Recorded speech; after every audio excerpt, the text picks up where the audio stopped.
के लिए हम एकत्र हुए हैं। आज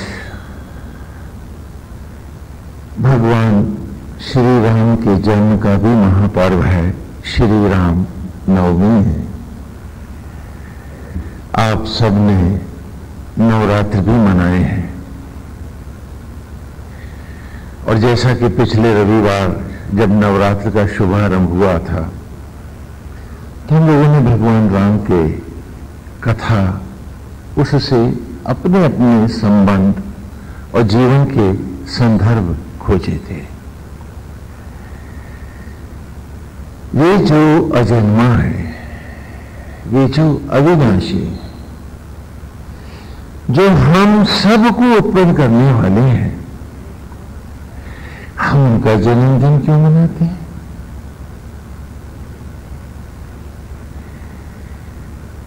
जो घट घट वासी है,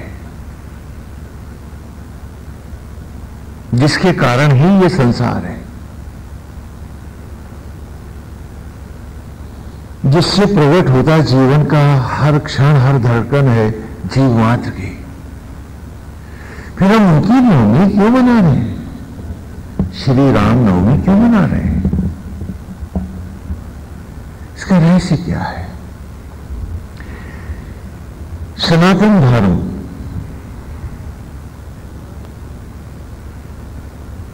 जीवन को बड़े करीब से देखता है कि दो डिसिप्लिन्स हैं, दो अनुशासन हैं जीने के। एक, जीवन को ईश्वरमय बनाकर संसार में जीना, श्री हरि का निमित्त होकर, और दूसरा संसारमय होकर जीना, ईश्वर से पूजा पाठ और व्रत की औपचारिकता मात्र का संबंध रखकर। विश्व के सभी धर्मों और संप्रदायों ने औपचारिकताओं को ही बहुत बड़ा स्थान दिया, लेकिन सनातन धर्म ने इसे आधार से ही नहीं स्वीकारा। सनातन धर्म की मान्यता है कि सत्य मनुष्य के भीतर है, बाहर केवल लीला है। यदि सत्य बाहर होता तो उत्पत्ति देह के भीतर नहीं बाहर होती, तो चिता की राख, सड़ी हुई मट्टी पेड़ों के भीतर न जाती, बाहर से ही अन्न बनती। और भोजन हम खाते नहीं, बाहर ही रखते और वो बालक बन जाते। ऐसा तो होता नहीं। तो यज्ञ, उत्पत्ति और सृष्टि जीव मात्र के भीतर होती है, देह के भीतर। तो भीतर सत्य है और बाहर उसका आचरण है, औपचारिकता है। तो जो ईश्वर को सत्य नहीं मानते हैं, धर्म और ईश्वर की भक्ति उनकी सनातन धर्म नहीं स्वीकारता है। इसलिए बाकी धर्म और संप्रदाय जहां ईश्वर की कल्पना आसमानों दूर करते हैं, लोकोपरांत, सनातन धर्म उसे घट घट वासी मानता है। भगवान श्री राम कहते हैं कि मैं ही आत्मा होकर संपूर्ण भूत प्राणियों में व्याप्त हूं। यही बात कृष्ण ने कही कि ब्रह्मों में परम ब्रह्म, रुद्रों में शंकर, वैष्णवों में महाविष्णु, धनुर्धारियों में राम, छंदों में गायत्री, प्रणवों में ओंकार और संपूर्ण भूत प्राणियों के हृदय में वास करने वाला आत्मा, हे अर्जुन, मैं हूं। तो नारायण ने, श्री हरि ने अपना स्थान बता दिया कि वो हम सबके भीतर है। और यदि वो ना होते तो मेरी देह में सृष्टि कैसे होती, यदि सृष्टा न होता? क्योंकि जहां जहां सृष्टा है वहीं वहीं तो सृष्टि संभव है। और भोजन को रक्त में, भोजन को नवजात शिशु में, हर देह में वही तो लौटा रहा है। तो ऐसे घटघटवासी श्री राम का हम जन्म क्यों कराते हैं? ये श्री राम कथा और उसके रहस्य क्या है? आज इस पावन पर्व पर वेद की आज की ऋचा के साथ हम इस विषय को भी लेके चलते हैं। जैसे कि ऋचाओं के स्पष्टीकरण में लीला में आप सबको स्पष्ट हो चुकी है कि हम कैसे जिए, ये भगवान लीला अवतार धारण करके हमें भौतिक जीवन का अनुशासन देते हैं कि हम सबका जीवन एक लीला, एक नाटक भर ही तो है। हम सब अभिनय ही तो कर रहे हैं। जैसे मंच के पात्र मंच पर कोई बालक उत्पन्न नहीं करते हैं, खाली नाटक करते हैं। दशरथ और कौशल्या लड़के ही होते हैं जो बनते हैं। अब पर्दा गिरता है, पर्दा उठता है, लीला आगे बढ़ती है और फिर बालक आ जाते हैं गाते हुए, वह प्रगट कृपाला दीन दयाला, भगवान श्री राम प्रकट हो गए। तो नारायण ये लीला करके हमें क्यों दिखला रहे हैं? इसलिए कि हमारा जीवन महज एक लीला है। जब एक हाथ, एक तन का हिस्सा कोई माता को बनाना ना आया, आपको भी शरीर का कोई हिस्सा पिता को बनाना ना आया, तो उन्होंने बेटा बेटी कब बनाए थे? उन्होंने भी तो लीला में गाया ही था, भय प्रगट कृपाला दीन दयाला। यदि ईश्वर को आपसे लड़के ही पलवाने होते, बड़े करवाने होते, इसी को जीवन की राह बनाना होता, तो लड़कों को बनाना भी तो सिखाता। वो केवल पालने भर का आपको अधिकार दे रहा है, बनाने का तो अपने पास रखा उसने। क्यों? क्योंकि तुम्हें सिर्फ लीला करनी है। यदि इस लीला में सत्य होता तो हमने हर कोई मट्टी से स्वयं अन्न बना रहा होता, बिना पेड़ों की शरण हुए। यदि इस ये लीला में होकर सत्य होता तो हम सब अन्न से बालक बना रहे होते, आत्मा होकर परमेश्वर न बनाता। लेकिन जब भी हम मोहांध हो जाते हैं, हमारा झूठ, हमारा असत्य, हमारे कुतर्क ही हमें सत्य नजर आते हैं, और यूं सदियां बीत जाती हैं, युग भी इसका रहस्य नहीं पाते। और जब जब धर्म की हानि होने लगती है, असत्य अज्ञान को ही हम सब सत्य मानने लगते हैं, क्योंकि मोहासक्त व्यक्ति अंधा होता है। वो भक्त होता हुआ भी अंधा होता है। रावण के पास तप है, सिद्धियां हैं, लेकिन मोहासक्ति के कारण रावण अंधा है, सामने खड़े परमेश्वर को नहीं पहचान पा रहा और उसी के हाथों मारा जा रहा है।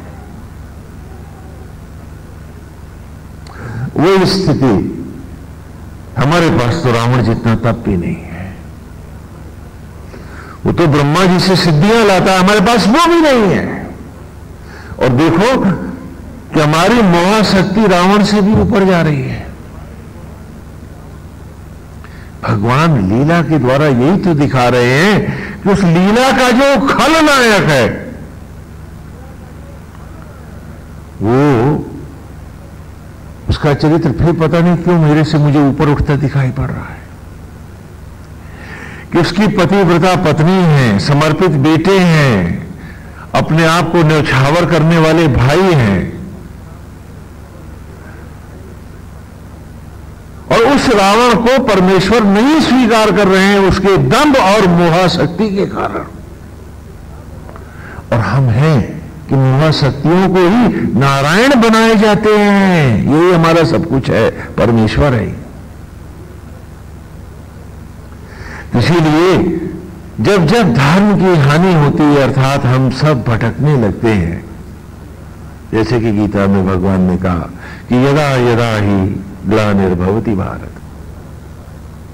कि जब जब धर्म की ग्लानि होती है, लोभ मोह दंभ और असत्य जीवन में चढ़ हमारे मन को, निर्णय को, सत्य को आच्छादित कर देते हैं, हम भटकने लगते हैं, तो महाविष्णु हमें पुनः जीवन की इस लीला का सत्य दिखाने के लिए नारायण अवतरित होते हैं।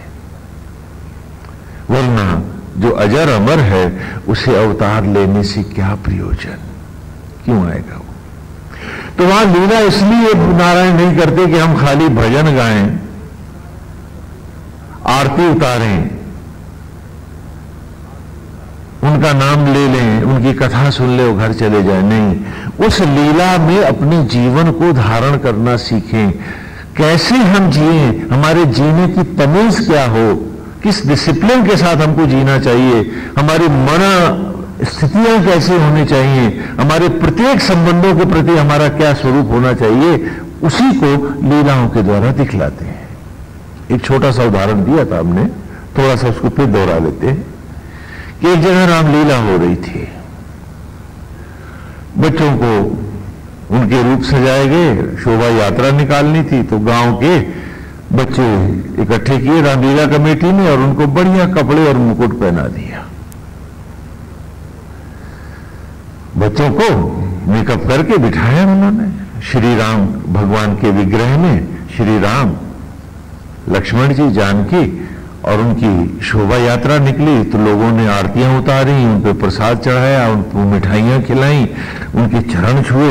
तो जब लौट करके लड़के आए तो बड़े खुश हो, कहने लगे हम घर नहीं जाएंगे, हम तो मुकुट कपड़े पहन के ही घूमा करेंगे। तो कमेटी वालों ने कहा, रामलीला कमेटी वालों ने कहा, अरे भले अजीब बात कर रहे हो, ये तो कमेटी के कपड़े हैं, उतारो इसे। हाँ, कहे नहीं, हम तो घर नहीं जाएंगे, हम तो आपके साथ ही रहेंगे। बोले क्यों? बोले घर में मार पड़ती है, किताब पढ़नी पड़ती है, घर का काम करना पड़ता है, यहां तो बड़ा अच्छा लोग पांव छूते हैं, मिठाइयां चढ़ाते हैं, बड़ी आरती होती है। तो कमेटी वालों ने डांट के उनके कपड़े उतार लिए, उन्हें घर भगा दिया। काश इस लीला में हम इतना भी समझ पाते कि रामलीला कमेटी जो सचराचर की है, वो कमेटी वाले चिता की लकड़ियों पर ये शरीर का कपड़ा भी उतार लेंगे, और तुम तो मुकुट को और आभूषणों को रो रहे हो। क्या जाएगा साथ तुम्हारे? तुम ये कपड़ा भी न ले जा पाओगे। जीवन मात्र लीला है, नाटक है। नारायण की लीला भी निष्प्रयोजन हो जाती है जब भक्त उसे समझ नहीं पाते। और वो पिता है हमारा, जब जब हमारे इस असत्य ज्ञान और मोह शक्तियों को देखता है, तो जैसे आप लड़के को गलत जाते देख के दुखी होते हो अपने बच्चे को, वो पिता भी कितना लौलोहान होता होगा हमारे कर्मों को देख करके, हमारे आचरण को देख करके, हमारी मानसिकताओं को पढ़ के।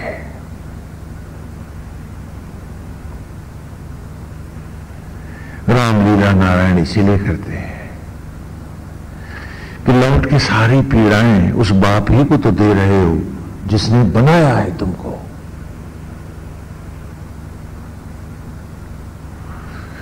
काश इन त्योहारों को, इनकी कथाओं को और कथा के रहस्य को हम उतनी ही ईमानदारी, सच्चाई से अपनी जिंदगी में उतार पाए, तो हमारा जीवन धन्य हो जाए, हर क्षण अमृतमय हो जाए। हम सब लीला नाटक ही तो करने आए हैं।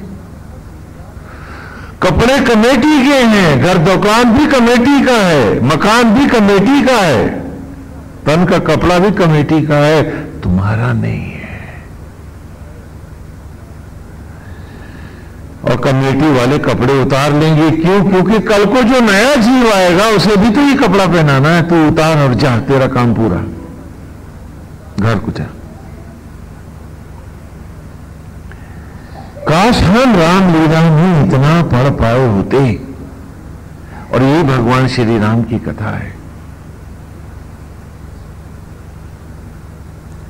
कि जिसने 10 इंद्रियों को रथ लिया, निग्रह किया, वो मन ही दशरथ है।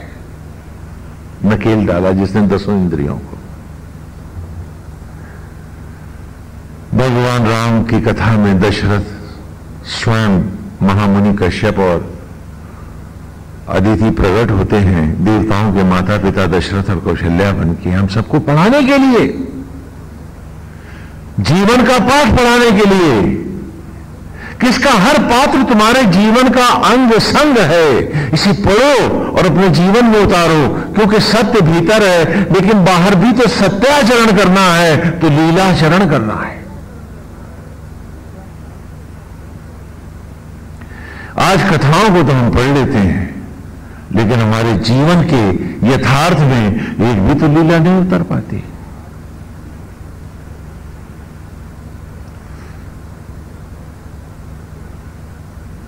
जरा जरा सी चीज को लेकर के हमारे संबंधों के नातों की टकराहट है, कड़वाहट है। अब कोई कह सकता है तुमने कि नहीं भाई हमने वचन दिया, रघुकुल रील सदा चली आई, मानोगे नहीं, लड़ मरोगे, मुकदमेबाजियों में उतर जाओगे। फिर लीला कहां है, राम को हम मानते कहां है?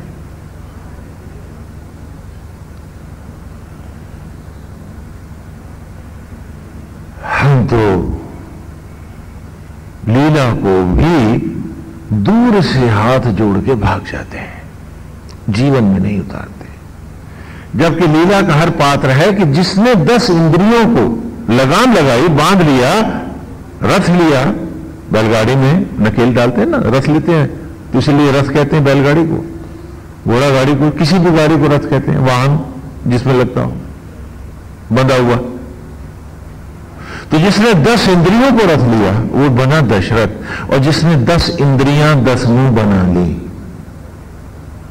जिसने ये 10 इंद्रियां अपनी क्या बना ली, 10 मुंह बना ली, और इन्हीं की तृप्तियों के लिए, इन्हीं की भूख के लिए जो 10 मुंह बनाए, 10 दिशा भागता फिर रहा है, एक चौतल्ला कोठी, एक सोने की लंका बनाने के लिए, मैं और मेरों के लिए, वो 10 मुंह वाला क्या कहलाएगा?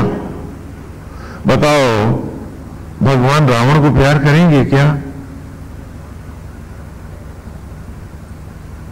और हम सब क्या बन बैठे हैं आज? सच बता दो, जीवन का कोई उद्देश्य है हमारे पास सिवाय 4 तल्ला कोठी, एक सोने की लंका मैं और मेरों के लिए, और 10 इंद्रियां 10 मुंह बनी है, और हम सब विभत्स दशानन रावण बन गए। अजर अमर अविनाशी घटघटवासी आत्मा ही श्री राम है। और ये देह, ये प्रकृति जो मट्टी से अन्न में और अन्न से बालक का शरीर बनी, यही तो भूमि सुता है, धरती की बेटी है। ये देह हम सबकी, यही तो जान की है। कहानी हमारी, स्वयं परमेश्वर भी प्रकट होकर हमें पढ़ाते, और हम हैं कि हम पढ़ना ही नहीं चाहते, कोई औपचारिकता करना चाहते हैं, जीवन की सत्य को हम पाना नहीं चाहते हैं। और हम भूल जाते हैं कि यहां हम इस मनुष्य की योनि में हमने कोई कमाने नहीं आया है, हर कोई उम्र के नोट खर्चने आए हैं। और ये रुपए उम्र के जो हैं, आयु का जो धन है हमारे पास, वो हमारा बनाया नहीं, पिता का दिया हुआ है, हमारा कमाया नहीं। पिता ने उम्र के नोट देके भेजे हैं कि जाके इस लीला को सत्य सिद्ध करा करके, अपने पाठ दोहरा करके, बेटे तुझे लौट के मेरे पास आना है, जिससे तुझे मेरा आशीर्वाद मिले तुझको, तो ये उम्र के नोट ले और इस मृत्यु लोक में लीला को जा। और हमने सारी लीला गड़बड़ कर दी। पिता भी हैरान दुखी, ये तो सारे पाठ भूल गया है, ये तो सारे पाठ भूल बैठा है। और वहां जाकर इस पगले को इतना भी ध्यान नहीं रहा कि न मकान, न दुकान, न पैसा, न संतान, कुछ भी साथ नहीं जाएगा, कुछ भी साथ नहीं जाएगा। उम्र के वोट भी तू गंवा आएगा। और जब दोबारा खड़ा होगा उस पिता के सामने तो कहेगा कि मैंने तो तुम्हें उम्र के ये पैसे दिए थे, ये रुपए दिए थे, आयु रूपी धन दिया था कि जाके लीलाओं में सत्यनिष्ठ होकर सुख से आनंद से जीते हुए मेरे में तपते हुए तुम मुझसे अनंत आयु का टिकट लो। इतना बड़े पैसे ले जाओ मुझसे, उम्र को बनाना भी सीख लो मुझसे, कि आवागमन से मुक्त हो जाओ। मैंने तो तुझे इसलिए मनुष्य की योनि में भेजा था और तू सारी जिंदगी ईर्ष्या द्वेष लोभ में, आसक्तियों में, जलन में, दूसरों की नकल में, स्पर्धा में तूने जीवन का नाश किया है। तो हर क्षण दुखी और संतप्त रहा है, तो तू उन क्षणों को भी तो अपमानित करता रहा है, उस धन को भी, आयु रूपी धन का भी तो तूने अपमान किया है जो मैंने तुझे दिया था। कि प्रभु को छू के आए क्षण भी तुम्हें चिंता, दुख, ईर्ष्या, द्वेष देने लगे, तनाव देने लगे, तुम संतप्त रहने लगे। ये वो क्षण है जो अमृत के हाथ से आ रहे हैं, आज विष क्यों हो गए हैं? क्योंकि तुम मुआसक्त हो। तो कहेगा कि जिस उम्र को मैंने सुख के लिए तुझे ये नोट दिए थे, तो सुख की जगह तू महासंतप्त रहा है। तो अब बता दोबारा तुझे आयु के नोट कैसे दे दूं? क्योंकि तू इनका इस्तेमाल भी सही ढंग से करना जानता नहीं है। तो फिर प्रेत और पिशाच योनियों के अतिरिक्त आपके पास बाकी क्या बचा है? अब सब पूछें अपने आप से। ये माला, ये पूजा, ये पाठ, ये व्रत, ये त्योहार, ये इसके लिए नहीं है कि तुम भगवान को प्रसन्न करो। नारायण अगर प्रसन्न होता तो तुम घोड़े पर इतनी सी राख बने न पड़े होते हैं। वो तो आज भी तुम्हें कितना प्यार दे रहा है। पूर्व की ऋचाओं में हम पढ़ के आए वेद की कि वो आत्मा होकर तुम्हारी जूठन को रक्त में बदल रहा है। वो तो आज भी बना है शबरी का राम, और जीव आज शबरी बनने को राजी नहीं है। हम सब ईर्ष्या द्वेष और मतलब में फंसे बैठे हैं। वो कहते नहीं है, ईर्ष्या द्वेष जलन में मरी, श्री हरि त्यक्ता घोड़े पे पड़ी, साधो सुरत समारो, साधो मन के भाव साधो। कि जिसकी ये मनोवृत्तियां नहीं गई, जिसकी आसक्तियां नहीं गई, उसकी पूजा चली गई, उसका तप गया, उसका पुण्य नष्ट हो गया, और आत्मा श्री हरि से त्यक्त होकर आज वही शरीर है जो राख बना चिता की वो घोड़े पे पड़ा है।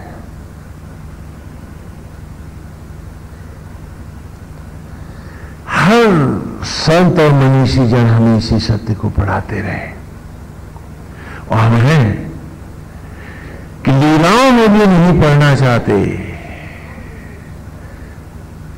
हाँ कथाओं में भी जानकर अनजान बने रहना चाहते हैं।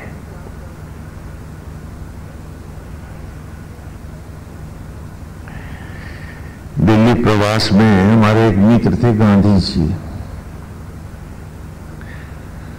तो वो बुल्ले शाह कोई संत हुए हैं बहुत अच्छे, तो उन्हीं की वो बातें सुनाया करते थे हमको।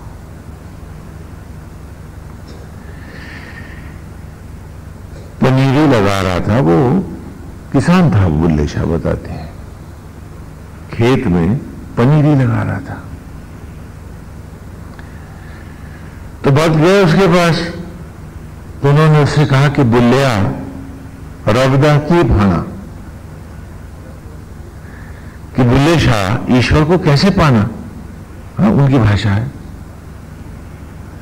तो जो पनीरी उठा के खेत में रोप रहा था, तो उसने सिर्फ इतना उत्तर दिया, एथों पुटना और थे लाना, कि यहां से उखाड़ना और वहां लगाना। कि मन को ईर्ष्या द्वेष घृणा लोभ मोह से हटाकर सत्य की ओर ले जाना। उसी की अगली वाणी थी कि रीसा ते समादा भी भरी ना, रीसा ते समादा भी सड़ी, खसमा दे डेरे कदों ना चढ़ी।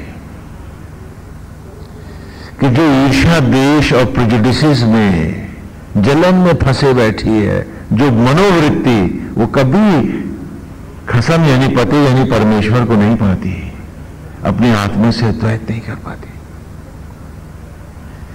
तो सरल से सरलतम भाषाओं में भी हम इस सत्य को पढ़ते हैं, और फिर भी हम उसी दुर्गंध में, उसी सड़ांध में जीना चाहते हैं, और उसको फैला करके वातावरण को भी हम समझते हैं हम सुगंधित बना रहे हैं। बड़ी विचित्र बात है।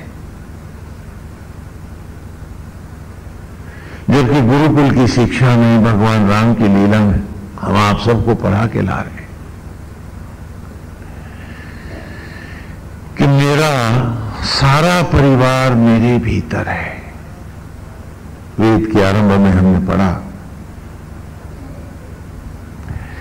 अगनिम ईले पुरोहितम यज्ञस्य देवं ऋतबीजं होतारम रत्नधात्मम।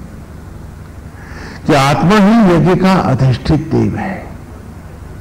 बाहर जो बालकों हम यज्ञ करा रहे हैं, ये भी निमित्त है। वो आचार्य जो बैठे हैं, वस्तुतः ये उनका बिंब है जो आत्मा होकर श्री हरि तुम्हारे भीतर बैठे हुए हैं। आचार्य में स्वयं अपने आत्मा परमेश्वर को देखो, श्री कृष्ण को देखो आचार्य में।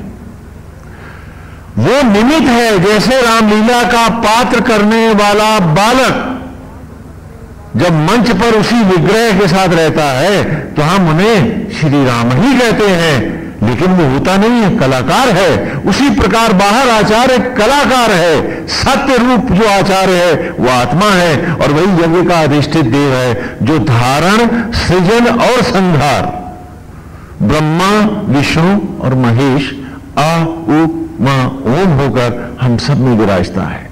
अ से अस्तित्व तत्व धारक ब्रह्मा, उ से उत्पत्ति, सृजन सृजक विष्णु, म से मृत्यु मृत्युंजय महेश। धारण, सृजन और संहार के यज्ञ के द्वारा बारंबार जड़त्व को चैतन्य धाराओं में लाने वाला आत्मा ही यज्ञ का अधिष्ठित देव है। और वो यज्ञ जो सत्य रूपी यज्ञ है, वो सचराचर में हर जीव की देह में होता है, बाहर उसका निमित्त आचरण है। और तब दूसरे सूत्र में हम आप सबको पढ़ा के लाए पूरे ऋचाओं के साथ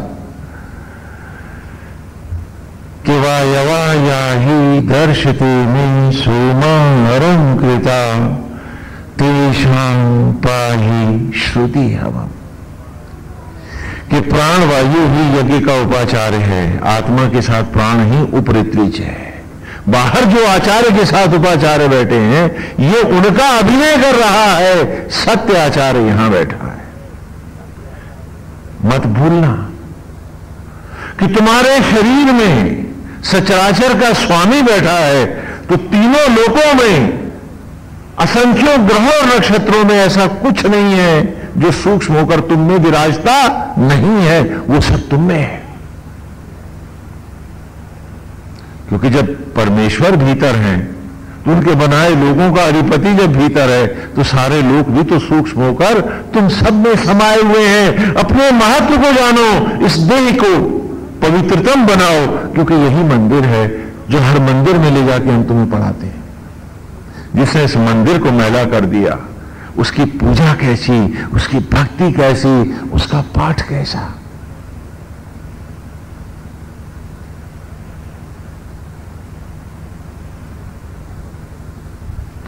उसकी साधना कैसी, सब स्वांग है, सब नाटक है। जो अपने इस मंदिर को न जाना, जिसने अंतर में आत्मा मूर्त न पहचानी, उसने कुछ न पाया। और तब तीसरे सूत्र में कि ये यज्ञ का कुंड क्या है, ये वेदी क्या है, ज्वाला क्या है, तो तीसरे सूत्र का हम लोगों ने पूरा पाठ किया। अश्विना यजवरी ऋषो दौड़त पाणी शुभस्पति पुरुभुजा चनश्चितम, कि ब्रह्म ज्वालाएं ही यज्ञ की ज्वाला हैं। यही सरस्वती हैं, अम्बा हैं, जगदम्बा हैं, देवी हैं, पार्वती हैं, लक्ष्मी हैं, यही आदि कुमारी हैं, यही आदि ज्वाला हैं, और यही ज्योत है जो हम सब में प्रज्वलित है। ब्रह्म अग्नियां ही, ब्रह्म ज्वालाएं ही माता हैं, आत्मा ही पिता है। सत्य रूप में ये है, बाहर लीलात्मक जगत है। बाहर के माता पिता ठीक ऐसे हैं जैसे यज्ञ के कुंड, बाहर का यज्ञ कुंड आचार्य और उपाचार्य, बाहर के परिवार भी ऐसा है जैसे रामलीला के पात्र। सत्य भीतर है, आचरण बाहर है। क्योंकि माता और पिता सांस और धड़कन नहीं दे सकते। वो माता और पिता आत्मा और ब्रह्म ज्वाला होकर आज भी बालक के भीतर विराजमान हैं। वही है जिन्होंने अन्न को रक्त के कणों में, ज्योतियों में, गर्भ में शिशु का रूप दिया है। तो बालक को हम पढ़ाते हैं। इसी प्रकार कहा कि गुरु भी आत्मा है तुम्हारा, आत्मा ही गुरु है। इंद्रो दीर्घाय चक्षस, वो भी भीतर है। बाहर जो मंत्र तुम मुझसे ले रहे हो, तो मैं तुम्हारी आत्मा का निमित्त बन के तुम्हें मंत्र दे रहा हूं। यदि आभारी होना है तो अपनी आत्मा को हो। मैं तो रामलीला का पात्र भरूं। सत्य तो तुम्हारे भीतर बैठा है, सबका गुरु सबके भीतर है, वेद ने कहा। इंद्रो दीर्घाय चक्षस आसूर्यम रोयत दिवी विगोभिर द्रिमरयत।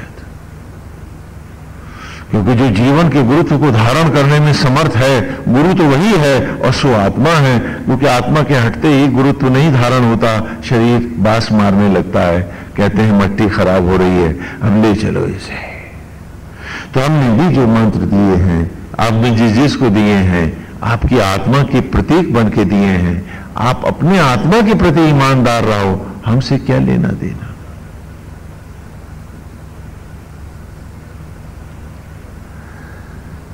और तब चौथे सूत्र में उन्होंने हमको बताया कि ये तन ही तो सामग्री है, शरीर। क्योंकि ये राख पहले जली यज्ञ हुई सामग्री, वह पेड़ों के गर्भ में तो अन्न में लौटी, वो दुर्गंध, वो खाद, वो बूढ़े तन की मट्टी। और उसी को जब भोजन के रूप में दंपति ने ग्रहण किया, तो वो अन्न ही तो था जो गर्भ में शिशु बना। वो सामग्री ही तो यज्ञ होकर शरीर का रूप पाई। तो तन सामग्री है। इसलिए बाहर के यज्ञ में जो हम खाते हैं उसी को सामग्रीवत ग्रहण करते हैं। बाहर का यज्ञ था जैसे कबूतर से का, खरबूजे से का खागा पढ़ाने के लिए प्राइमरी क्लास में हम बच्चों को पढ़ाते थे। ये यज्ञ उसका हेतु थे गुरुकुल शिक्षा में। आज दुर्भाग्य से वेद का ज्ञान न रहने के कारण आप केवल रूढ़ियों को लादे घूमते हैं, सत्य नहीं जानते हैं। तो मैं कैसे कहूं कि खाली औपचारिकता कर्टसी कर रहे हैं, नाटक कर रहे हैं, आचरण वाचरण नहीं है। और तब गुरुकुल में हम छात्रों को पढ़ाते थे कि तेरा विवाह भी जो बाहर जाकर के गृहस्थ धर्म में होगा वो भी नाटक होगा। क्योंकि सत्य विवाह जीव का आत्मा से ही होता है। उसी का बाहर आचरण करोगे और यहां एक होगे, यहां पतिव्रत धर्म धारण करोगे। क्योंकि सचराचर में प्रकृति ही नारी है, आत्मा ही पुरुष है। रामलीला के पात्रों की तरह दो लड़के, एक दशरथ बना, एक कौशल्या बना है। क्योंकि उत्पत्ति का क्षण न पत्नी के पास है न पति के पास। हम सब तो केवल लीला कर रहे हैं। सत्य रूपी विवाह भीतर होगा। तो इस सत्य को बाहर के नाटक में न गंवा देना, नहीं तो वो भी असत्य हो जाएगा और ये तो डूब ही जाएगा। और जब तक रिहर्सल तेरा बाहर ईमानदार नहीं होगा तो भीतर जाएगा कैसे? तो इसलिए भीतर के सत्य को सदा सामने रख के ही बाहर आचरण करना। तो कभी भूल नहीं होगी।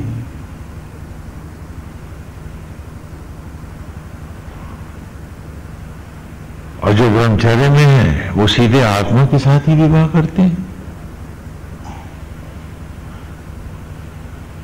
किसी राम मैं सब जग जानी, और मैं अपनी आत्मा से जुड़ने चला, और बाहर शेष संसार से मेरा एक ही नाता है कि ये सब मेरे प्रभु के बनाए हैं, तो सब मेरे पूज्य हैं।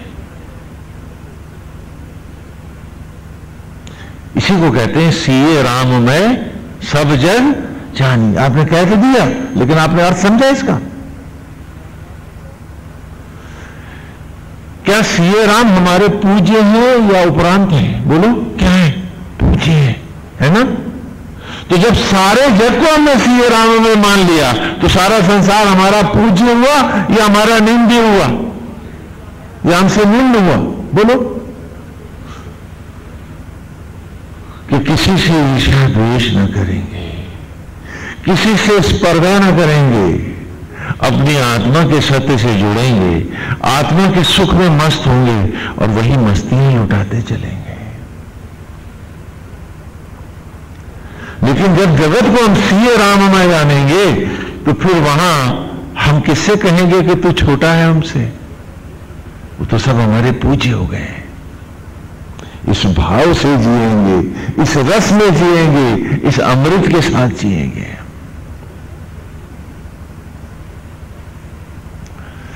बाहर प्रभु का आचरण करेंगे, भीतर आत्मा प्रभु से जुड़ेंगे। वो जो बैठा है लोगों दूर,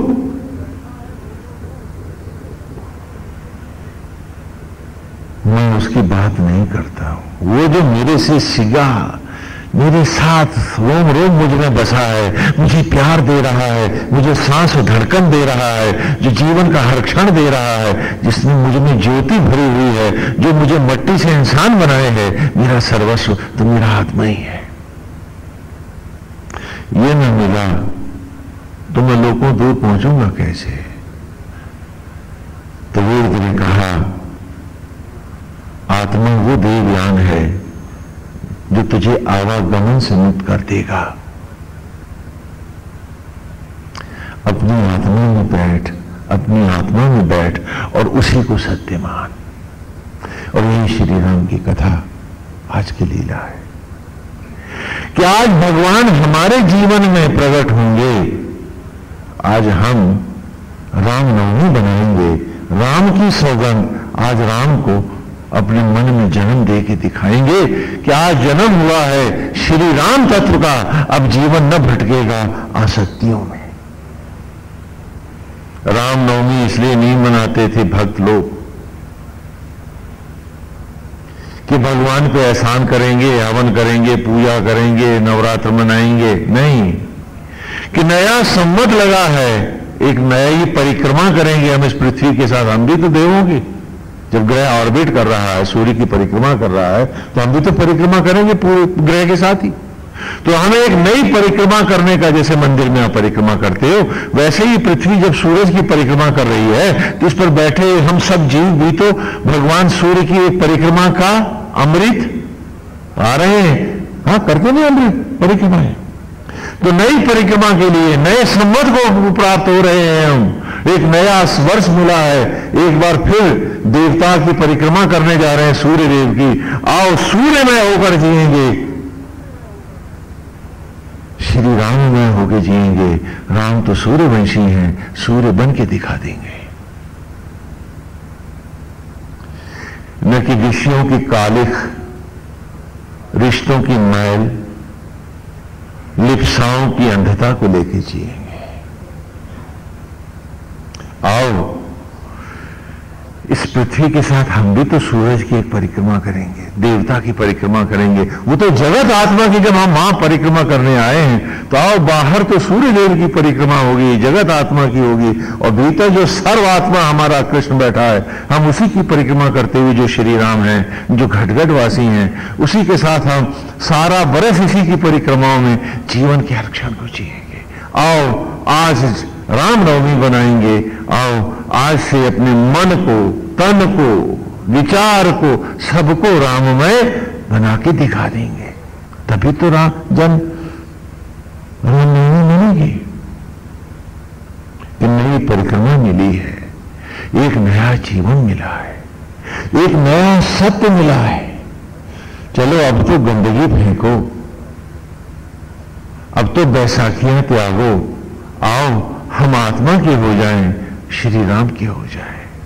आओ राममय होने का आज रामनवमी का संकल्प दिखाएं कि आज के दिन नारायण लीला अवतार में प्रकट हुए हैं और आज से हम उनकी संपूर्ण लीला को अपने जीवन का प्रत्येक क्षण बनाएं, उन्हें शिरोधार्य करें, भीतर राम से जुड़ें, बाहर राममय होकर उसके संसार में सिए राममय सब जग जानी और जेही विधि राखे राम ताही विधि रहिए।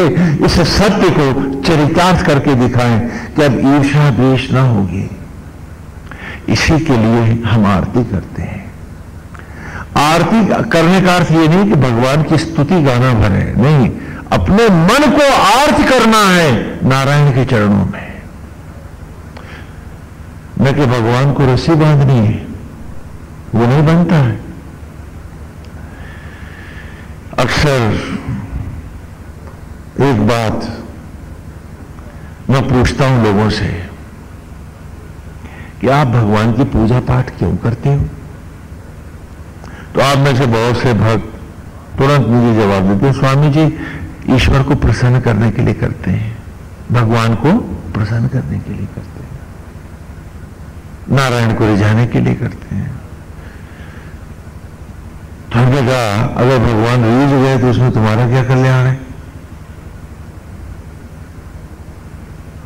पहली बात तो यह है तुम्हारे पास ऐसा क्या है जो उसका दिया हुआ नहीं है और जिससे तुम उसे रिझा लोगे? है ऐसा कुछ? है क्या कुछ? तो तुम कैसे रिझाओगे उसको?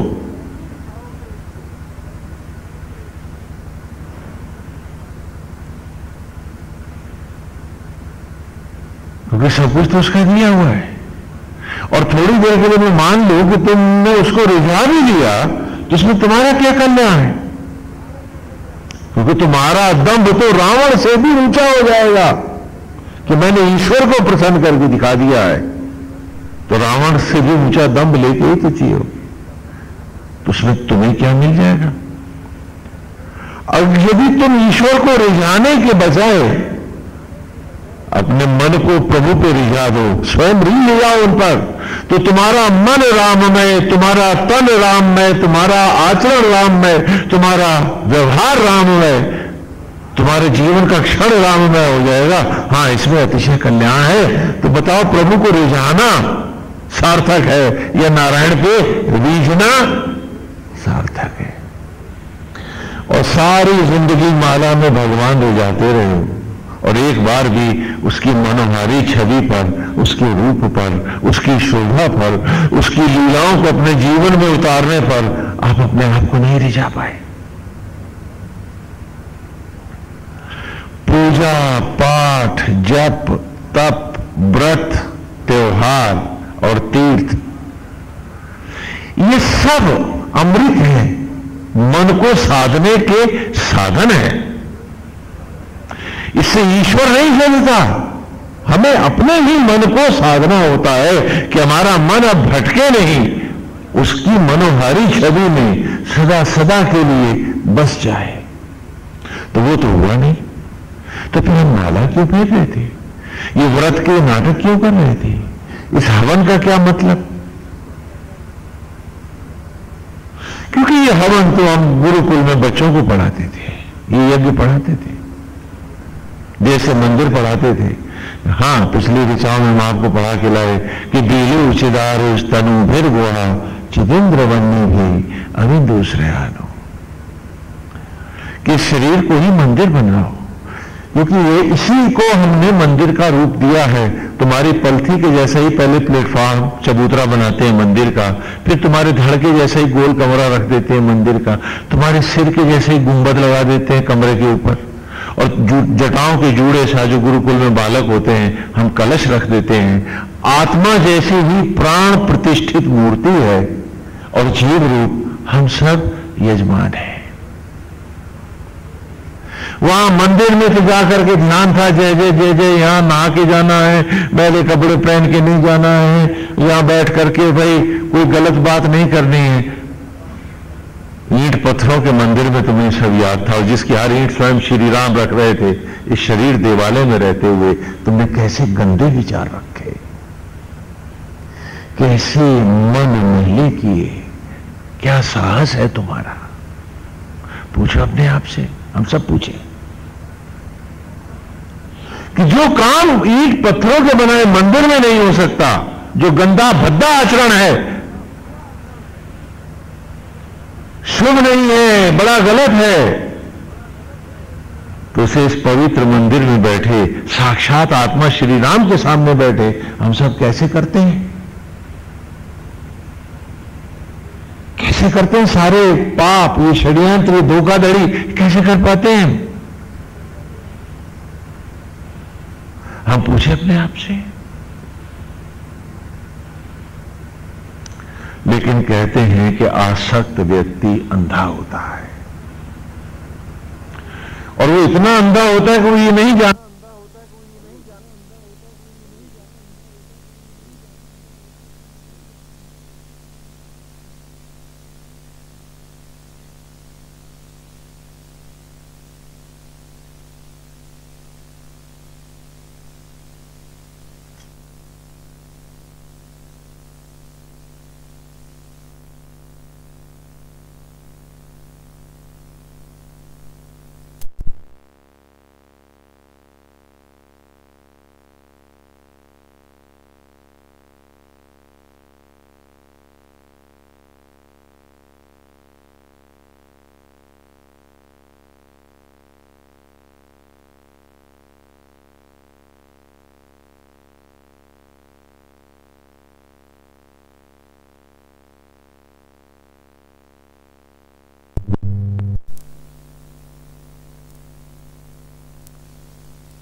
वही आज की ऋचा है। खोल लें जिन्होंने ब्लैक बोर्ड से नोट किया, क्योंकि ऋचा को भी साथ में लेके चलेंगे। देखिए आज की वही ऋचा है कि समोहवाश नरस्तु कस्य संहितो विप्रासो धियायवा। हाँ, 8वें सूक्त में है, पहले ऋषि मरुचंदा है, उन्हीं के 8वें सूक्त में समोहे व या आशत नरस्तु कस्य संहितो विप्रासो व धिया यवा। समोहे, सामान्य से ये प्रेरणा जोड़ना, और मोह माने मोह आसक्तियां, विषय, कि जब मोह से संयुक्त होते हैं हम लोग अंधे होते हैं। तब भी हे आत्मा, हे श्रीवर,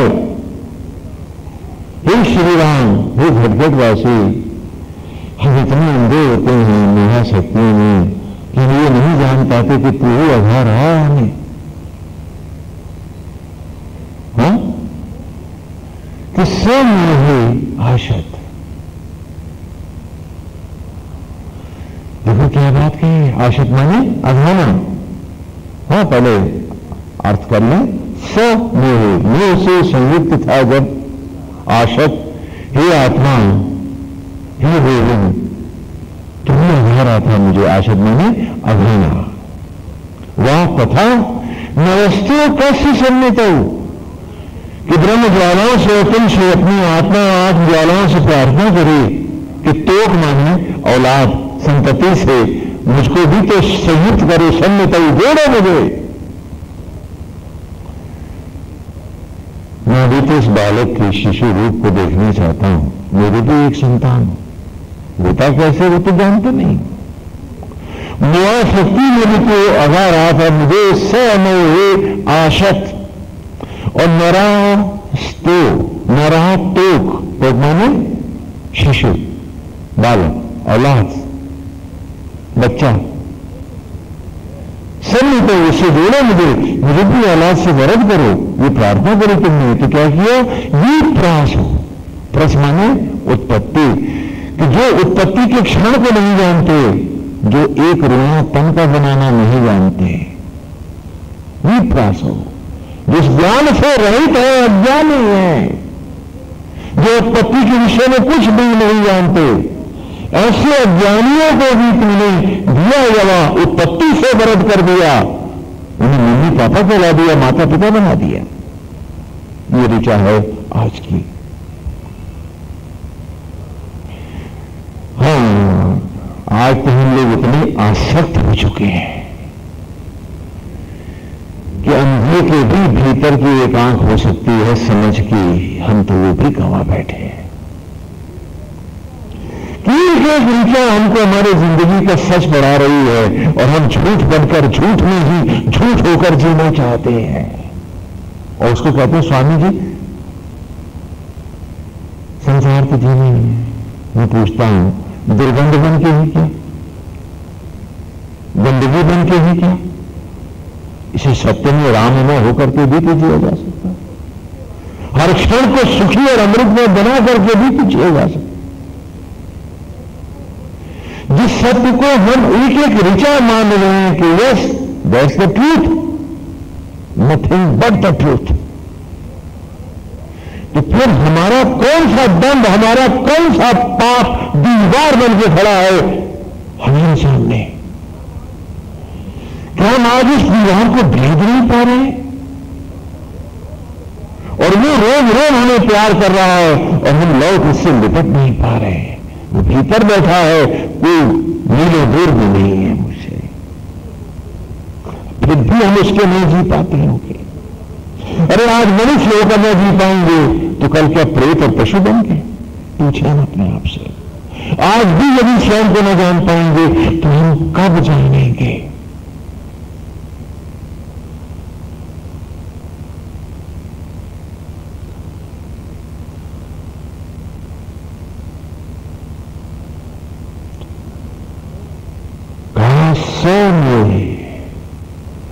मोहाशक था जब पितु लगा रहा था मुझे। अहिंसा की कहानी समूह और आशक में सुनती हुई है। सोचता हूं इसको भोगता हूं, इसको भोगता हूं। एक सवाल पूछता हूं आपसे कि दाम्पत्य धर्म में भी आपने किसको भोगा? यदि इंद्रियों में सामर्थ्य न होती, आप होते नपुंसक, तो आप भोगते किसे? बोलिए किसको भोगा? अपने ही सामर्थ्य को ना। और वो सामर्थ्य इंद्रियों को तुम्हें मिली तुम्हारी अंतरात्मा श्री कृष्ण से। तो महाशक्तियों में, पाप में भी भोग तो आत्मा को, कृष्ण को, श्री राम को ही रहे थे। हम सब आशत। क्या ये सच नहीं है? क्या ये सच नहीं है? पूछे हम अपने आप से।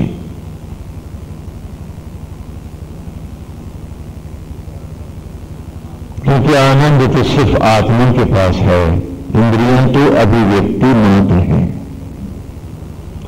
इंद्रियां सुख नहीं होती, सुख की अभिव्यक्ति का एक माध्यम हो सकती है।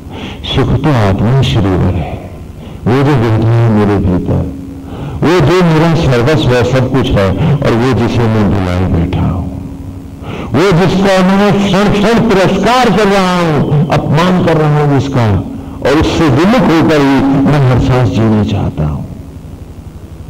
अब फिर भी वो है कि मुझे जिलाया जाता है, वो है कि हर सांस मेरे जीवन की फिर नई नई सजाया जाता है। और मैं हूं कि एक सांस भी लौट लिपटना नहीं चाहता उससे, सिर्फ पाप जीना चाहता हूं, पाप जीना चाहता हूं, दुर्गंध बन के ही जीना चाहता हूं। से मेरी आशा थी। कहने लगे घर में टेलीविजन न हो, ये सुख सुविधा न हो तो मजा नहीं आता सोने से। बढ़िया रंगीन टीवी है, बहुत सुंदर फिल्म चल रही है, एक दृश्य दिखा रहा हूं आपको, नर्तकी नाच भी रही है उसमें अपनी। हाँ, आजकल फिल्मी गानों के सीरियल बहुत होते हैं, मान लीजिए थोड़ी देर के लिए सुंदर गाना है, बढ़िया नाच चल रहा है, सजी हुई हीरोइन है, आप बैठे देख रहे हैं, हमें बड़ा मजा आ रहा है। अरे भाई इसके बिना तो बरसून है, बहुत अच्छा लगा। तभी टेलीग्राम आ गया कि तुम्हारे लड़के का एक्सीडेंट हो गया है और बहुत गंभीर हालत है, तुरंत पहुंचो, देरी न करना। टेलीग्राम के आते ही आप तो चित हो गए, चित हो गया। आपके भीतर जैसे किसी ने घन जला दिए, You have been shattered to pieces. गाना भी चल रहा है, जिन्होंने टेलीग्राम नहीं पढ़ी है वो तो हंस रहे हैं, बाकी परिवार के लोग आप बिफर जाते हैं, अरे आग लगाओ इसे, बंद करो इसको। अरे भाई क्या हो गया? अगर वो आनंद इस टीवी में से आ रहा था, इस गाने में से, नाचने में से आ रहा था, उस हीरोइन के सुंदर चेहरे में से आ रहा था, तो टेलीग्राम तो वहां गया नहीं, तो वहां से आनंद आना क्यों बंद हो गया? बताओ मुझको, क्यों बंद हो गया?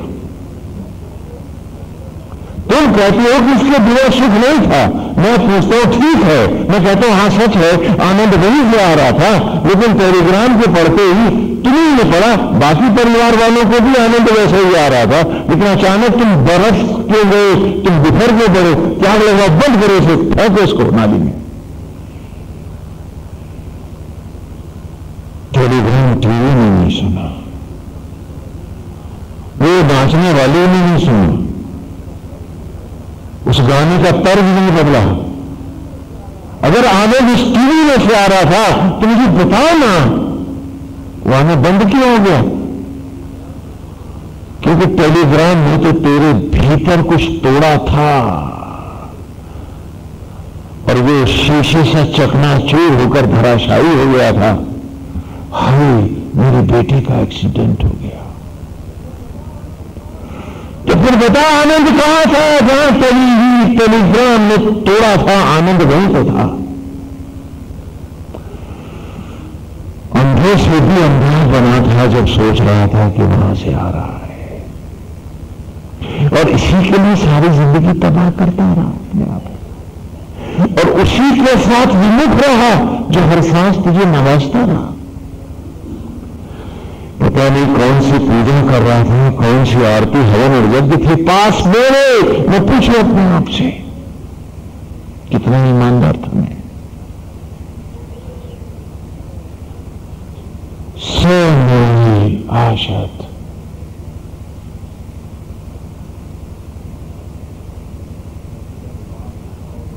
पर क्या पाप को 100 बार दोहरा देने से कोई एक बार भी का पुण्य हो जाएगा? नहीं,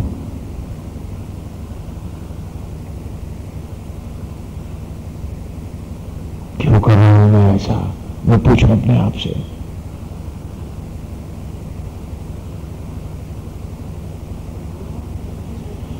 तो मेरी शक्ति में भी मेरे हाथ पकड़ते थे, हर लोगों को देखो कि मैं इतना अंधा कि संसार को धन्यवाद देता फिरा, और इसी में भटकता रहा। मुर्दे को मखमल पहनाओ या रेशमी कपड़े, स्टिचिंग बढ़िया हो या घटिया, क्या मुर्दा सुंदर लगेगा और क्या उसको अच्छा लगेगा? तो वो हर क्षण जो प्रभु से रहित है वो मुर्दा है, और हम मुर्दे ही सजाते रहे, जिंदा साथ था भीतर और हम उसे पहचान न पाए, खाली लाशें सजाते रहे, जीवन के हर क्षण को मुर्दा बनाकर उसे डेकोरेट करते रहे। क्या बात है।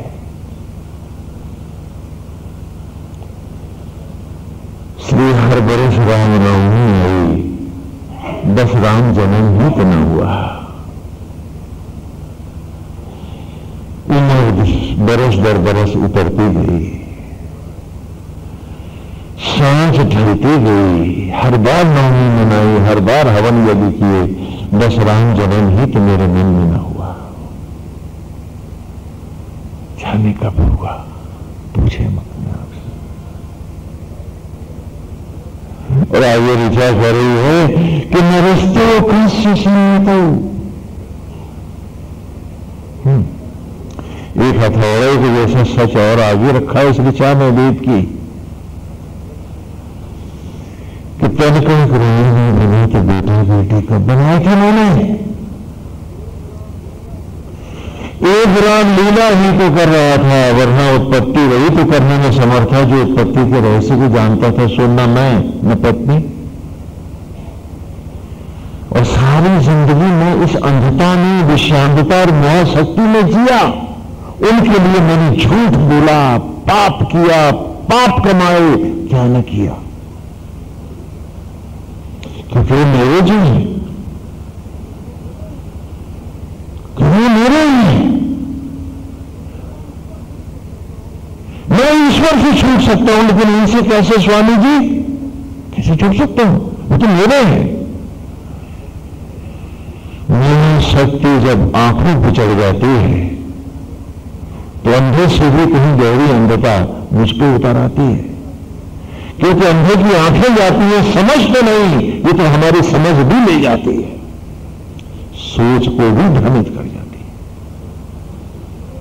हमसे पूछे आपसे, वेद पुकार रहा है, पूछ रहा है आपसे, और आज दुर्भाग्य है कि वेद की शिक्षा इस भूलोक से जा रही है।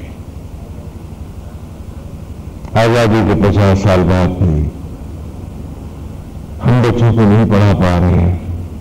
और इस सन्यासी का दुर्भाग्य देखो कि भरे घड़ों में पानी भर रहा है। कोमल बाल्यावस्था के वो घड़े जिनमें वेद की समृद्ध को भरा जा सकता था, उस स्कूल के पास से गुजर जाऊं तो वेद बंद हो जाएगी और प्रिंसिपल को हथकड़ी भी लग सकती है, जैसे उसने बड़ा भारी अपराध कर दिया है। ये भारत का संविधान है, ये भारतवर्ष है, क्या बात। और वेद इस भूलोक से शायद अंतिम करवट लेता जा रहा है। जानता हूं भरे घरों में पानी भरता नहीं है, लेकिन फिर भी उसकी सेवाओं में धड़कने हैं, इसलिए वेद में धड़कता जा रहा हूं आपके आश्रम में। बहुत बार लगता है कि ये भी निष्प्रयोजन है, लेकिन फिर भी आप श्रद्धा से सुन रहे हैं, सुना रहा हूं आपको। काश इस श्रद्धा के साथ एक मजबूत संकल्प भी होते आपके पास कि आप अपनी जिंदगी में उतार लेते, शायद आपसे ही आपके बच्चों को मिल जाता ये अमृत, वरना वो भी आपकी तरह और अंधे होकर जिएंगे। अच्छी नौकरी, बढ़िया तनख्वाह, मोटी घूस के लिए आज आप औलादें पढ़ा रहे हैं। वेद नहीं, यही सब कुछ है। और आज ये ऋचा कह रही है कि निरस्तों का सन्निध हो, कि मैं तो संतान को पाने का अधिकारी भी नहीं था। विप्रासा, क्योंकि मुझे तो उत्पत्ति का क्षण ही नहीं था पास मेरे। मैं भस्मी के कणों को जोड़ के पानी का दाना बनाना फिर तो नहीं जानता हूं। विप्रासा, उत्पत्ति के क्षणों से रहित अज्ञानी, ध्येय और धारण करा दिया उसे उत्पत्ति का बीज, शिशु दे दिया उसको, पिता कहला दिया उसको, माता कहला दिया उसको। और जिन्हें इस सत्य के साथ पालना था मुझे कि बनाने वाला आज भी भीतर है उसके, मैं तो रामलीला का निमित्त दशरथ और कौशल्या बनना है, हम भूल गए थे सबके साथ।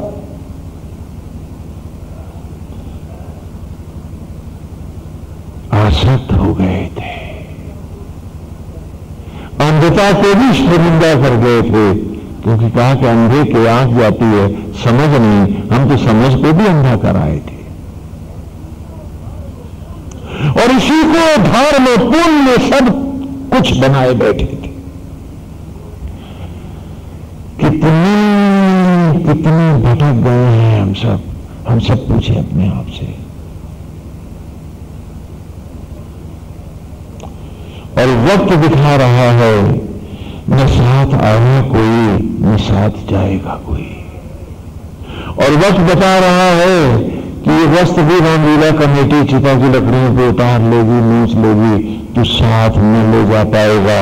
तो कौन सा बिल्डिंग, कौन सा मकान, कौन सा महल ले जाएगा? तो क्यों पाप कमाए तूने, क्यों धर्म गवाए तूने, और क्यों जीवन के अमृत को चिंता ईर्षा द्वेष के नरक में धकेला तूने? हम पूछे अपने आप से। हर क्षण को सुखद ईश्वर में अमृत में बनाकर कि भी तो जिया जा सकता था।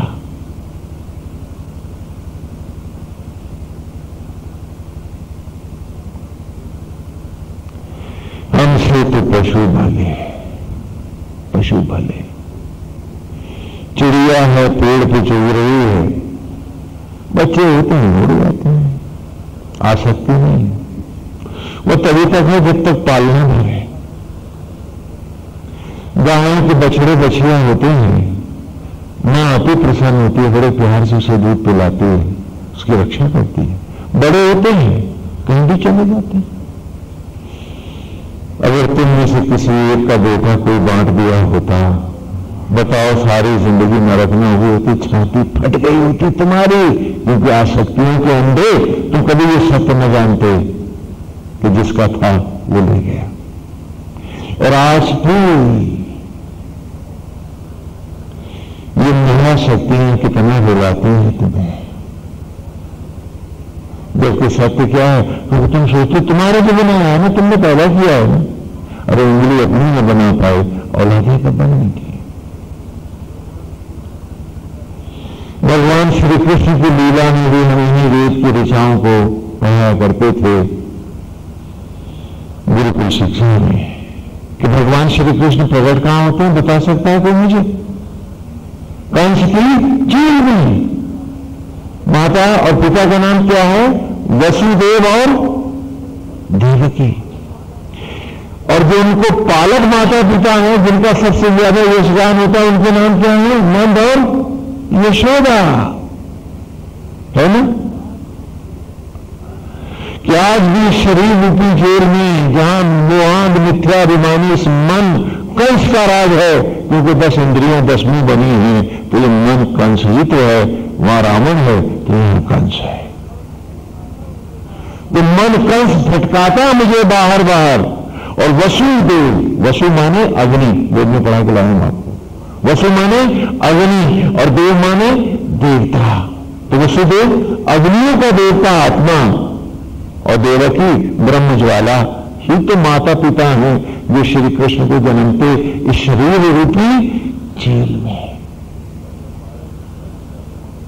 और जब बालक उत्पन्न हो जाता है तो हम सब नंद और यशोदा बन के पालते ही तो हैं। मैंने खाली एक कृष्ण की लीला नहीं पढ़ाई थी, हमने खाली एक कृष्ण लीला ही नहीं पढ़ाई थी। लीलाओं में हमने आपको आपके जीवन का बुलेरा हुआ सत्य पढ़ाया था कि अरे पगले मत बनो। आज भी हर संतान को वसुदेव अग्नियों का देवता आत्मा श्रीवर और देवकी ब्रह्म ज्वाला ही श्रीमात है। वही आदि कुमारी है, लक्ष्मी है, ब्रह्माणी है, वही आदि शक्ति है, आद्या शक्ति है, वही ज्योत है, वही मां दुर्गा है, वही आदि कुमारी है जो ब्रह्म अग्नि है। आज भी वही वसुदेव और देवकी ही हर शरीर में बालक को जन्मते हैं। और हम सब सारी दुनिया के लोग नंद और यशोदा बन के ही तो पालते हैं। और हर बरस कृष्ण की जन्माष्टमी हुई, लीलाएं हुई, भागवत की कथाएं हुई, और हम इतना सा सच न पढ़ पाए और मनुष्य होकर मनुष्य ही क्यों न बन पाए। कैसी विचित्र बात है। और हर बार हमने पाप को करने के लिए धर्म को, सत्य को भी एक आडंबर, एक कुतर्क बनाया कि बच सके हम अपने ही पापों के बोझ से, लेकिन कर सके भरपूर पाप हम। क्या बात है। स्वामी जी पुरानी किताब में भी तो ये लिखा है ना, यदि सत्य को भी मरोड़ करके पेश करना और अपने पाप पर भी सोने चांदी का धर्म का आवरण चढ़ाना, यानी अपने अंधेपन को महा अंधता की ओर ले जाना कि फिर कभी रोशनी भी न झांके उधर, यही हम करते रहे। क्या बात है।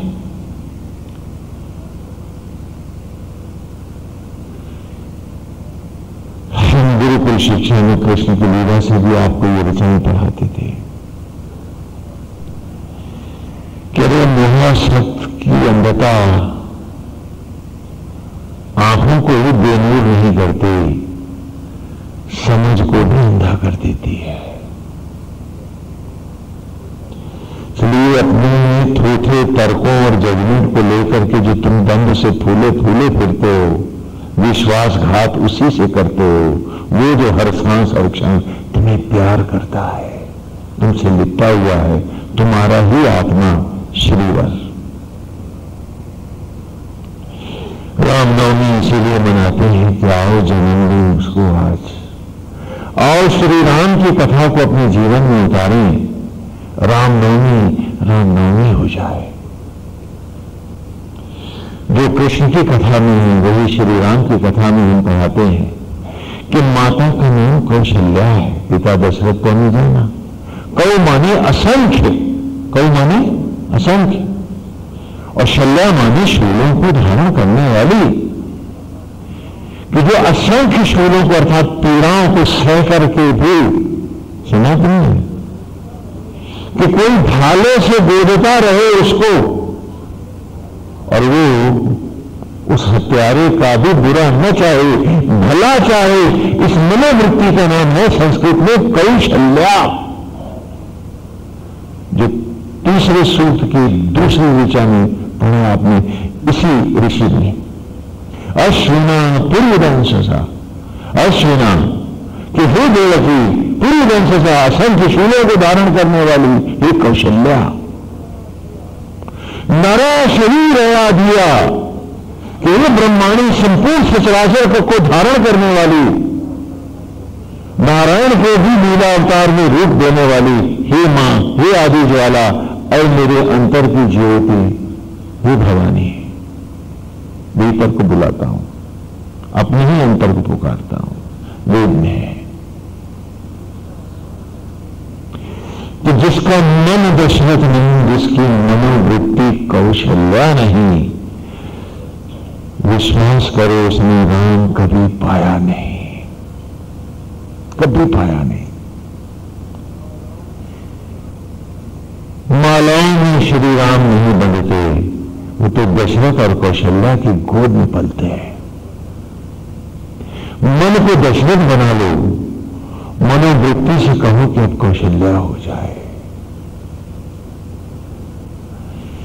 कि कोई कितना भी बुरा करे, मेरी मनोवृत्ति उसका भी भला चाहिए, तो श्री राम मिल जाएंगे।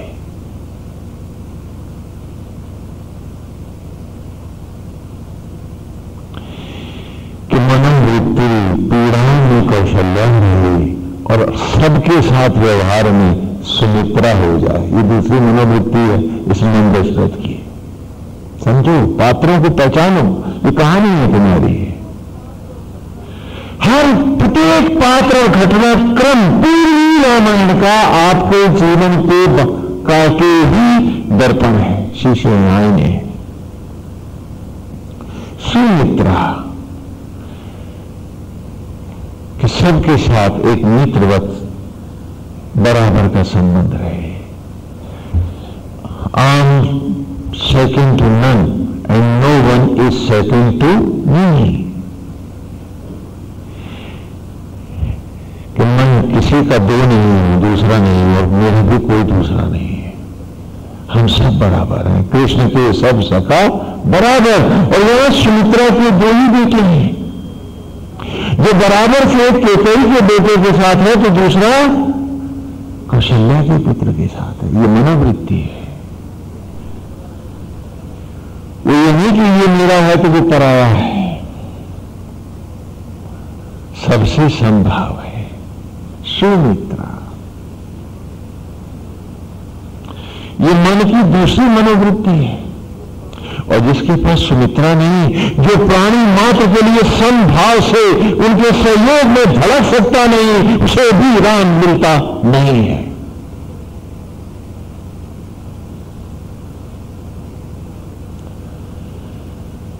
हमें सचराचर को अर्पित होकर जीना है। सिए राम मैं सब जग जानी, गाना नहीं, मनसा वाचा कर्मणा हर सांस में चरितार्थ करके दिखाना है तो राम मिल जाएंगे। और तीसरी मनोवृत्ति का नाम है कैकेयी। हाँ, वैसे तो कैकेयी प्रदेश की है, इतिहासकारों ने बहुत सी कथाएं जोड़ दी हैं, उन पर कोई टिप्पणी नहीं करूंगा क्योंकि आध्यात्मिक पक्ष में रहेंगे। जिज्ञासा का नाम कैकेयी है। यदि जिज्ञासा न होगी तो तुम सत्संग में क्यों आओगे? लेकिन यही जिज्ञासाएं यदि दुर्भाग्य से कुटिलता के साथ, मंत्रा के साथ चली गई तो अवध का विनाश हो जाएगा। ये जिज्ञासा जानने की, पहचानने की, पढ़ने की, ये जो चंचल मनोवृत्ति हम सब में समान भाव से है, इसी का तीसरा नाम क्या है? कैकेयी। और जिज्ञासा ही भरत की जननी है। भक्ति में रक्त में कर सकती है जिज्ञासा। तो इस जिज्ञासा को कुसंग में नहीं, सदा सत्संग में रखो। इसे मंथराओं के पास नहीं जाने दो, इसे मंथराओं से दूर रखो। और मंथराएं बाहर नहीं है, तुम्हारे भीतर की मनोवृत्तियां हैं, वही मंथराएं जो तुम्हें आसक्त जगत में ले जाती हैं, जो तुम्हें आसक्त जगत में फंसाती हैं, वे सब मंथराएं हैं।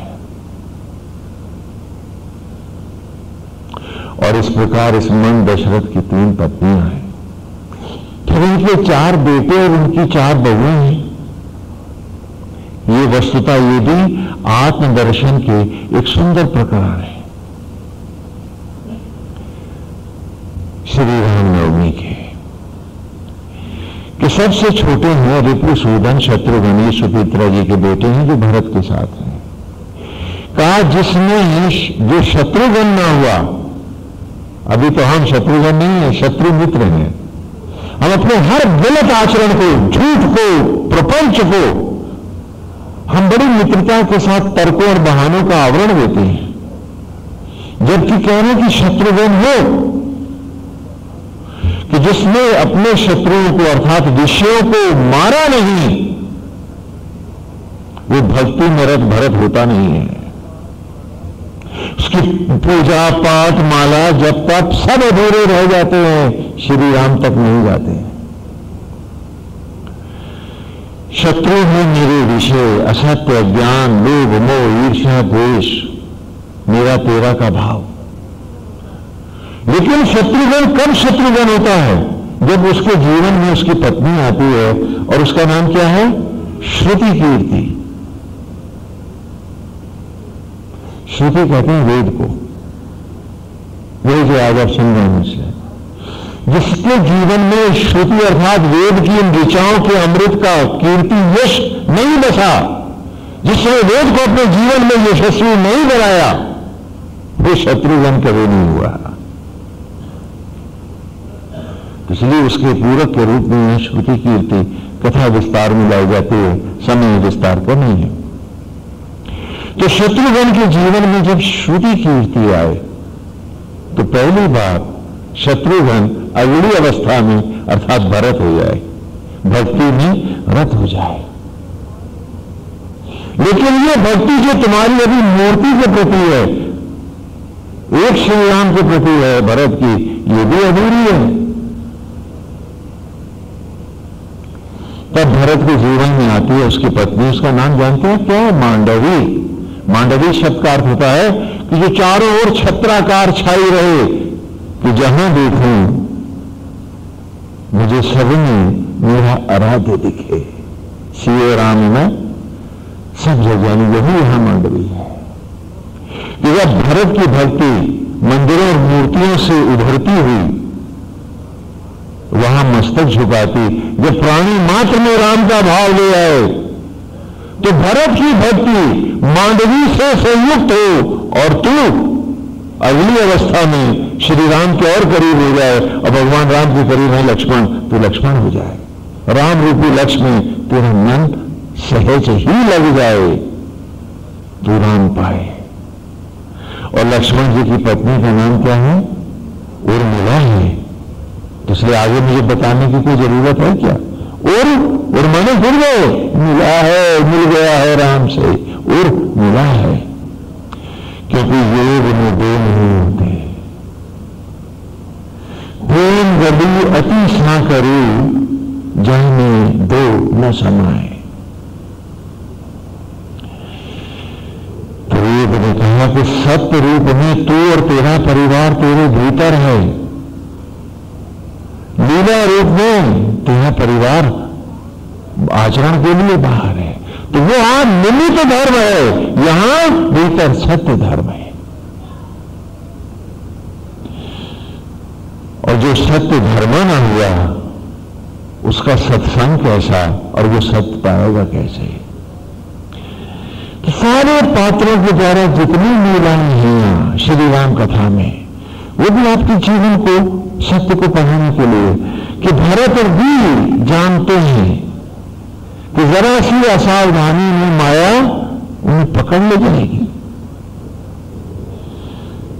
भगवान श्री राम वन को आ गए, श्री भरत उनके पीछे जाते हैं कि नारायण आप गद्दी संभालो। भगवान कहते हैं कि मैं तो 14 वर्ष का वनवास करूंगा, क्योंकि मैं तो इसी के लिए आया हूं। ईश्वर को गद्दियों से क्या काम? वो तो सचराचर को जीवंत करने को आता है, आत्मा गद्दी नहीं चाहता है। तो फिर भरत कहते हैं मैं भी तो भरत हूं, भक्ति में रत हूं, नारायण मेरा भी गद्दियों से क्या काम? क्योंकि भक्त जहां गद्दी पे बैठा वो भक्त नहीं रहता है। और जब तुम अपने सम्मान खोजोगे, जब तुम सम्मान पाना चाहोगे, मैंने किया तो राम तो गया, भक्ति कहां रही तुम्हारी? भक्त सदा प्रभु को सम्मानित करता है तो वो गद्दी पे नहीं बैठता है। और दोनों के बीच में झगड़ा हो रहा है, फसल चल रही है, तो गद्दी पे बैठेगा कौन? आप होते तो कहते हैं लाओ मुझे कोई दे दो, ना होगा तो बेचा लेंगे सोने चांदी के, काफी पैसा मिल जाएगा। क्यों? लेकिन ना भरत गद्दी पे बैठने को राजी है न श्री राम, क्योंकि ईश्वर गद्दी पे बैठने को नहीं आता। उसे तुम्हारा सम्मान नहीं चाहिए, उसे तुम्हारी पूजा आरती नहीं चाहिए। ये पूजा आरती तुम्हारे मन को साधने का हेतु होना चाहिए। अपने मन को साधो, साधो मन को साधो, साधो सूरत संवारो। न कि प्रभु को आसान ला दो, उसे कोई गद्दी नहीं चाहिए। राम गद्दी नहीं चाहता और भरत गद्दी नहीं बैठता।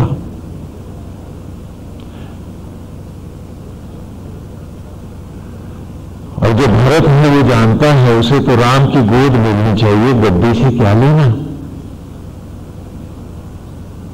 तो वो श्री राम की पादुका विराजता है। और हम हैं कि हर जगह हमारा दंड सम्मान पाना चाहता है, मैंने किया, मैंने किया। अरे भक्त कौन होगा? हमने कोई करता वो है और दंड के पशु हम बने हैं। गधे के ऊपर भी बोझ लादा जाता है, मानता नहीं है कि मेरे पे ला दो। और हम हैं कि दंड का बोझ मिथ्याभिमान का बोझ, असत्य आचरण का बोझ सब लादने को राजी हैं। गधा भी लज्जित हो जाए हमें देखकर, तो वो तो उतार के फेंकता है। लोग लाद देते हैं तो बेचारे को मजबूरी में बंधा है तो लादना पड़ता है। और हम हैं कि बेवजह लादे जाते हैं, खुद ही को लाद रहे हैं। क्या बात है। और बड़ी उपलब्धियां हैं, अचीवमेंट है ये तो।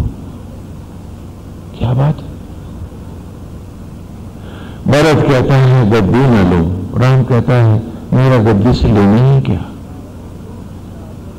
अरे नारायण तो सचराचर को कि जूठन को रथ में बदलने आए हैं आत्मा होकर, प्रभु तो शबरी के जूठे मेर खाने आए हैं। वो गद्दियों को नहीं बैठते, वो तो निषाद राज को सीने से लगाते हैं। वो तो अश्रथ को मिटाने आते हैं, हमारे अज्ञान को, जो सुरथ से हीन है, जो गंदे विचार हैं उनको मिटाने आते हैं। जो असुर हैं, जो असुर विचार हैं, जो असत्य है, उसी को मिटाने आते हैं।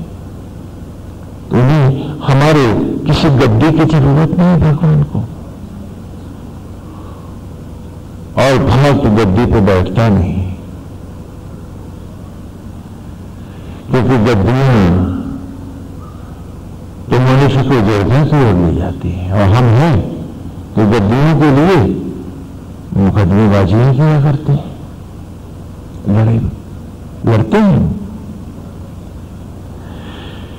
तो श्री राम तत्व को पाना है तो ऐसे पाना है कि राम जीवन का हर क्षण हो मेरा। तो हम बालकों को पूरा जीवन बतलाते थे कि 3 ऋषि हैं, वाल्मीकि, विश्वामित्र और एक एक के भाव से पढ़ाते थे।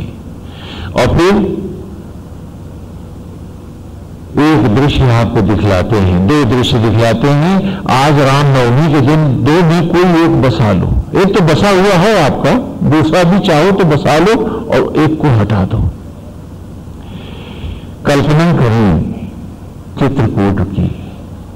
आप सब लोग गए हैं, जो नहीं गए हैं जाना चाहिए, सुंदर स्थान है। लेकिन एक बात का ध्यान रखना वहां जाते हुए कि अपने सामान अमान का ध्यान रखना है चित्रकूट में।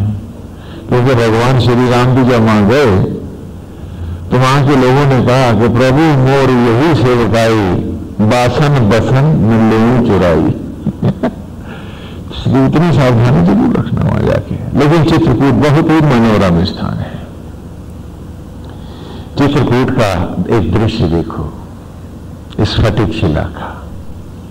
जाइएगा तो वो शिला भी आपको दर्शनीय देखने को मिलेगी। स्फटिक शिला है, हालांकि अब वो स्फटिक की तो नहीं है, लेकिन सुंदर तभी श्वेत रंग की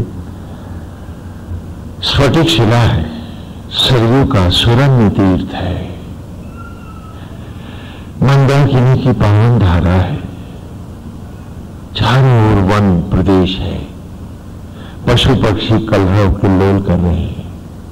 बहुत ही सुंदर दृश्य है, अनुपम दृश्य है। उस स्फटिक शिला पर भगवान श्री रामचंद्र, जानकी जी और श्री लक्ष्मण विराजमान है। जरा दृश्य की कल्पना करो तो कैसा लगता है। एक अद्भुत शीतलता से हमारे मन में तैर जाती है। लगता है कि सुख में क्षण आकर टिक गया है।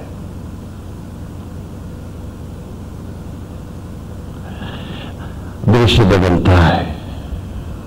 जानकी जी अशोक वाटिका में है, रावण उठा ले गया। वन वन भटक रहे हैं भगवान श्री राम और श्री लक्ष्मण। जरा इस चित्र की कल्पना करो। पीड़ा है, असंवेदना है, मिलने की व्याकुलता, आतुरता है, मन खोज रहा है कहां कहां तू कहां है। एक ही दृश्य है। ये दोनों दृश्य आपके जीवन के हैं। यहां समर्पिता भक्ति भी जानकी है। देव भी वह श्री राम है और योग स्थित मन ही यहां लक्ष्मण है। यह संपूर्ण चित्र आप पर उतर आया है। चित्र कहते हैं नारायण के द्वारा, प्रभु के द्वारा बनाया हुआ, चित्रित किया हुआ। संस्कृत में चित्र से इतना ही बोध होता है। और कूट माने होता है घर। तो नारायण के द्वारा चित्रित घर कौन सा है? अरे आप सब, ये शरीर आपके, तुम्हारी देह। जरा चित्रों में लौटाओ फिर से। चित्रकूट है अर्थात ये शरीर है, ये मानव का शरीर है। मंदाकिनी अध्यात्म गंगा का, सत्संग का, श्री राम कथा का कि पावन सलिल धारा है मंदाकिनी की। कि इस चित्र में उतरते हो आप सब मेरे साथ, आपको समझ में आ जाएगा कि मंदाकिनी की अर्थात आत्मगंगा की, सत्संग की, साधना की पवित्र धारा है। सुविचारों की समीर है, मंद हवायु बह रही है सुगंधित। अब मंगल कामनाओं का वन खड़ा है विचारों में मेरी। हर ओर प्रभु की झांकियां हैं। सचराचर लीला का मनोरम दृश्य है। मेरी कल्पनाओं का जंगल है। अध्यात्म की धारा है। मंदाकिनी का तट है। इस चित्रकूट में, ईश्वर के द्वारा बनाए इस शरीर में, आत्मा शरीर है। मेरा मन समर्पिता बुद्धि आज लक्ष्मी बनकर के आत्मा को अर्पित हो गई है और मन योग में स्थित होकर के इस मीनाभिराम छवि में बसा है, उनके श्री चरणों में बैठ गया है। कितना सुंदर दृश्य है। मन में शांति है, बुद्धि में चैन है, आत्मा में सुख है।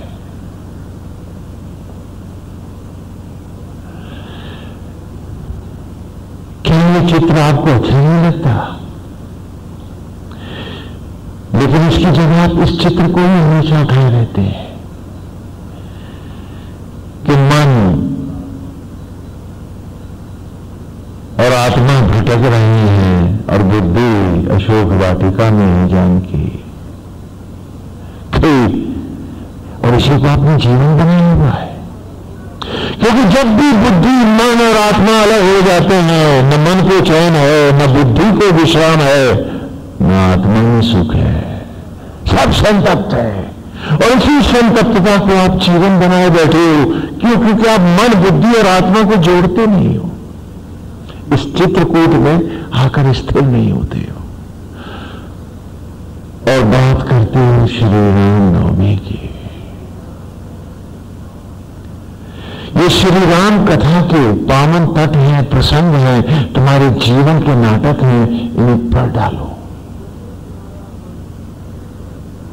जब जब तुम्हारा मन और बुद्धि अलग अलग होते हैं, आत्मा से तुम्हारा संग नहीं रहता है, ईर्ष्या, द्वेष, लोभ, मोह, आसक्ति, बदले की भावना, गुस्सा, दूसरों को नीचा दिखाने की मनोवृत्ति, दूसरों के साथ स्पर्धा, ईर्ष्या करने की भावना और उसके साथ जुड़ती हुई सारी पीड़ाएं, यही तो तुम्हारा जीवन बन जाती है।